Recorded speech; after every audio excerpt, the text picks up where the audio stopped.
Hey everyone, Golden Ninja 3000 here again. Today I'm back with another LEGO Harry Potter collection video, this time for all 7 of the summer 2024 sets. These all released on June 1st, and we got a really great variety this summer, from sculpture-based sets for adults to small playsets to the biggest playsets we've ever gotten from the Harry Potter theme. I did enjoy every set for the most part.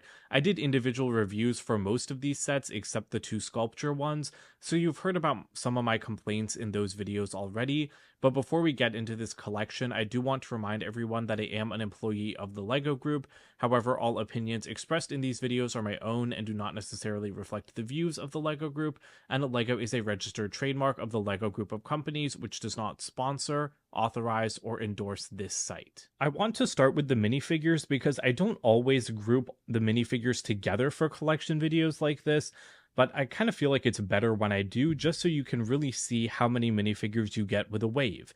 This summer we got 26 minifigures, 27 counting the mountain troll, and I'm not going to take a look at all of them because, again, you've already seen them all in my reviews, but I just wanted to take a look at the different groupings we have. So on the left here, we have Hogwarts faculty, and I guess ghosts, because we have the Fat Friar there, but you did get 4 Hogwarts professors this summer, 1 entirely new character, and then 3 repeats, but I think the best versions of the characters to date. Dumbledore, Quirrell, and Snape are all incredible, and Dumbledore and Snape do have excellent arm printing. And we also got Professor McGonagall in the spring, but I'll probably do a yearly collection video after the advent calendar comes out in September. Then we have Hogwarts students. You get a bunch of students, but surprisingly, the only repeated one in the uniform is Hermione. So that's kind of strange. You do get 2 other Harrys. You can see them back there, but they're in casual outfits. And you also get another Ron who, I'm sorry, is completely invisible, but he's behind Madame Maxime, and he was also in a casual outfit. But that's 2 versions of the trio, Hermione being the only one that's the same. And then you get a bunch of other students. So you do get Seamus, you get a couple of Slytherins, you get a Hufflepuff, you get a Ravenclaw. So I feel like we got a decent number of students this year.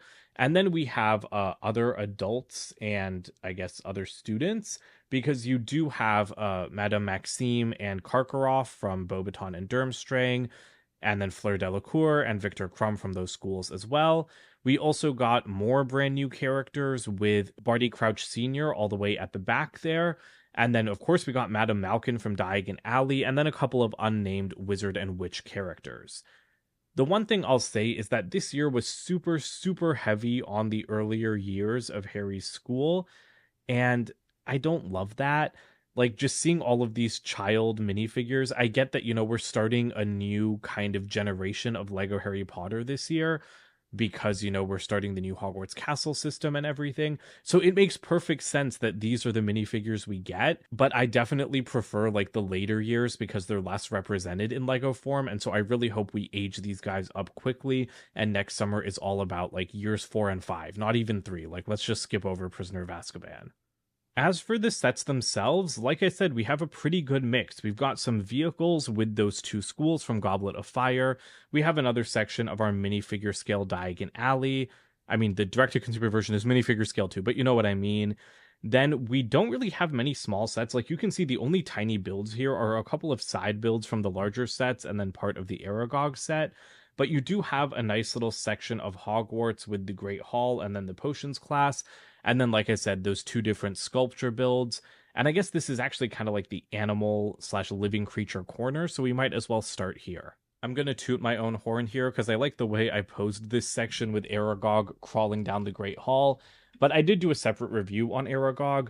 Fantastic build. He looks super creepy, just like a real spider. Very, very disturbing. And it's the best version of Aragog we've gotten to date.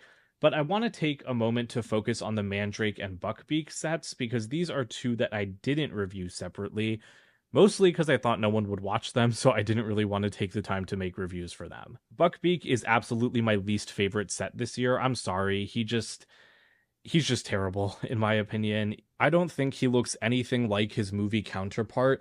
I think the designer did a respectable job trying to make a buildable Buckbeak, but the head doesn't look anything like Buckbeak to me. The wings are like a really weird build that I really don't like. They don't look natural at all.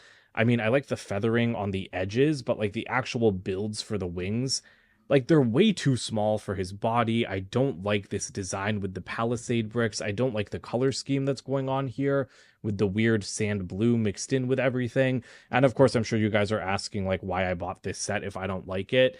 I buy every Harry Potter set. I do have that collector mentality. I know a lot of people in the Lego community don't, but I mean, I still get every Harry Potter set, and I probably always will as long as I'm into this hobby. But to me, Buckbeak is like the worst sculpture build I think we've ever seen from the Harry Potter theme. He just totally doesn't work. Like, I don't like the legs either. I hate how like the anti-studs are facing out. I do like this like a little bit of feathering, like that looks decent. But then even the way the feet are built with exposed studs on the bottom instead of being finished off with tiles or something, yeah, I don't like this build. That's also why I didn't want to do a review, because I didn't just want to complain about it the whole time. But yeah, he's getting dismantled like pretty quickly. This is the side build that came with him, a little bit of Hagrid's pumpkin patch. I think I like this better than the actual Buckbeak build, to be honest, because I think this little bird is cute and I like the way the pumpkins were done. The Mandrake, I think, is a better set than Buckbeak. I forgot to mention the price on Buckbeak. He was 60 US dollars. The Mandrake is 70. 60 for Buckbeak seems okay. 70 for the Mandrake is nuts. That's just way too expensive. This thing is really cool looking. I think a lot of LEGO fans have talked about, obviously, the botanical collection has been super successful for the LEGO group, and now we're getting these botanical style sets in other themes like Disney and Harry Potter, and even Super Mario Bros. With the piranha plant. And the Mandrake is definitely a great botanical style Harry Potter set. I love the pot it comes in. I really like, I mean, the leaves look fantastic. It's just that those are all stickers, and that's completely ridiculous. Those should have all been printed. It's a $70 set. Like, this set is not worth $70. I'm sorry. This is the definition of a $50 set to me, and that's if it had printed pieces and not all stickers. The Mandrake is really cool because you can pull it straight out of the pot, and then, I mean, it looks like a crying baby. I love like the roots coming out of its feet. I think that that's super clever. I also really like this play feature where you can like move this piece up and down and it'll wail like a baby. But I mean, where's the sound brick? This thing should have a sound brick, especially for that crazy $70 price point. This is $70. I mean, you get the pot as well, but I mean, the pot is maybe like, let's say $20 worth of plastic, and the Mandrake is like 30. Again, $50 set, and I don't think this pot is worth $20.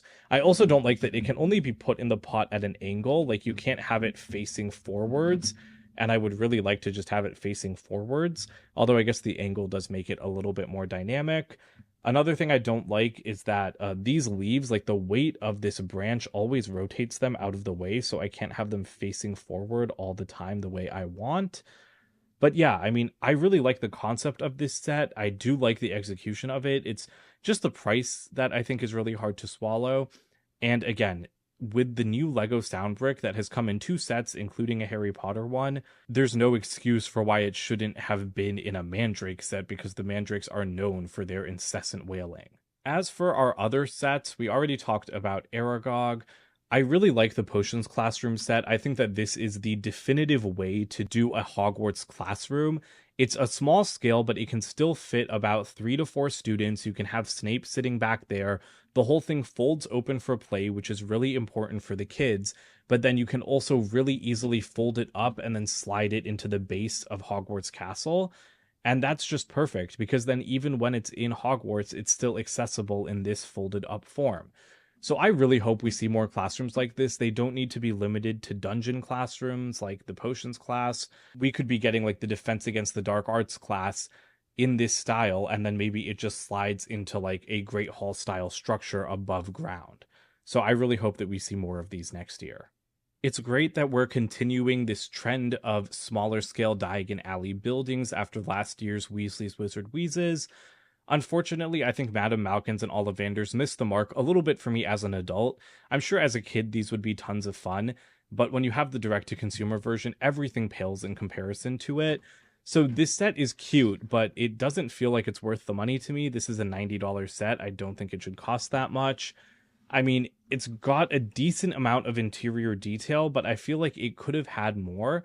My favorite part of this set are the new wand molds that you'll find in Ollivanders. I can't wait to see those come in a lot more sets and hopefully in many more colors. But the buildings are just too shallow for me. I really think the Hogsmeade ones from a couple years back were better, and I wish that standard had been repeated here. Triwizard Tournament The Arrival is without a doubt one of the coolest Harry Potter sets of all time.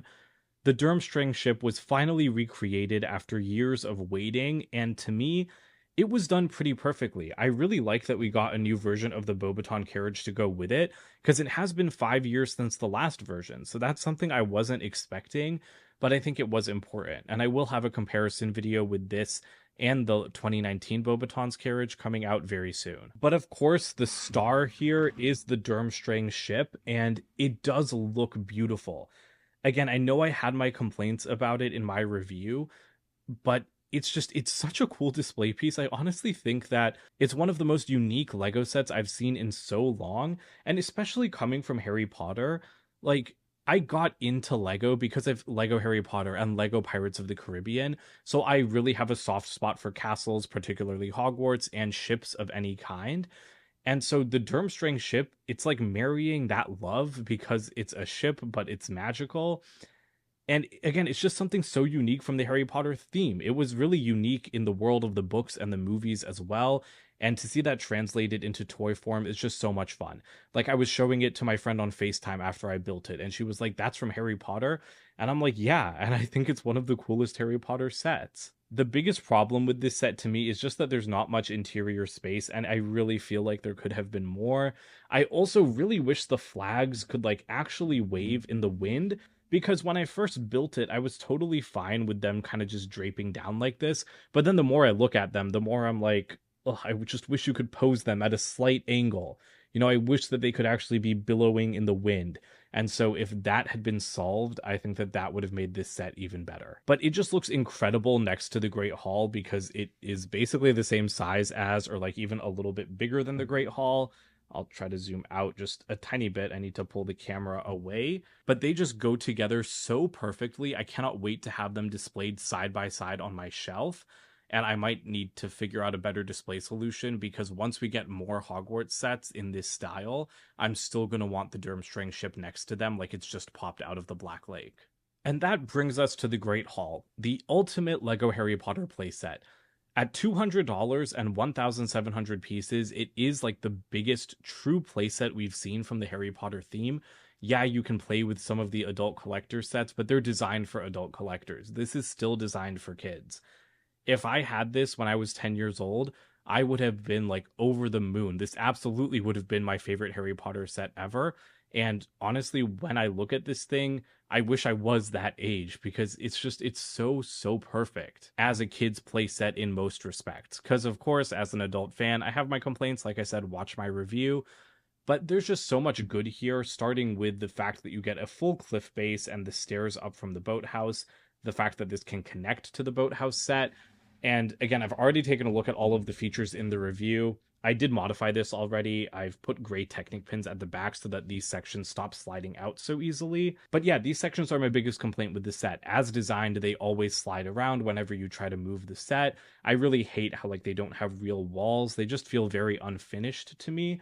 But if they're all designed to be replaced with finished classrooms like the Potions class set, then I'm totally fine with less attention being paid to them in this one, because I am going to buy all the sets. So if there's a second Potions class style set that's going to go right there, then I'll be perfectly happy. I do think that the actual hall interior could have been better. I love the enchanted roof so much. The house banners look great.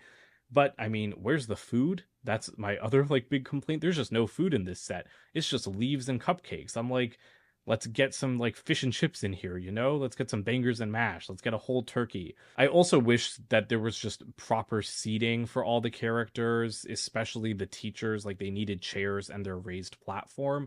So this might become the first Harry Potter set that I actually modify a little bit, because the more I look at the Great Hall interior, the more it just feels a little bit barren to me. Like, it really does need some help.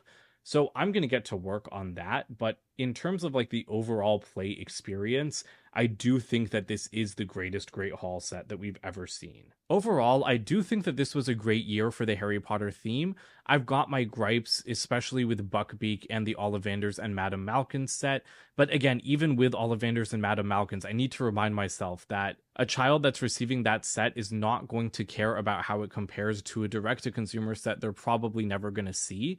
So I need to remind myself of that, you know, it's really just my personal unhappiness with it, not that it's necessarily a bad set. To me, the only actual like miss here is the Buckbeak set, but everything else is a pretty spot on hit. I really love the two biggest sets this year. I really love how this theme is developing. I did not like the summer wave from like 2021, so that summer was like a little bit rough for me, but this one in comparison just feels so much better, mostly because of those two big sets. I liked sets in 2021, but when the big sets stumble, I think they can really drag down a whole wave, and when the big sets succeed to this extent, I think they raise the whole wave up. Let me know which of these summer sets is your favorite in the comments below. Like I said, I will have a year-end collection wrap-up coming sometime in the fall. In the meantime, don't forget to comment, like, and subscribe, and check out my website, goldenninja3000.com, and I'll see you guys with more videos soon. Bye for now.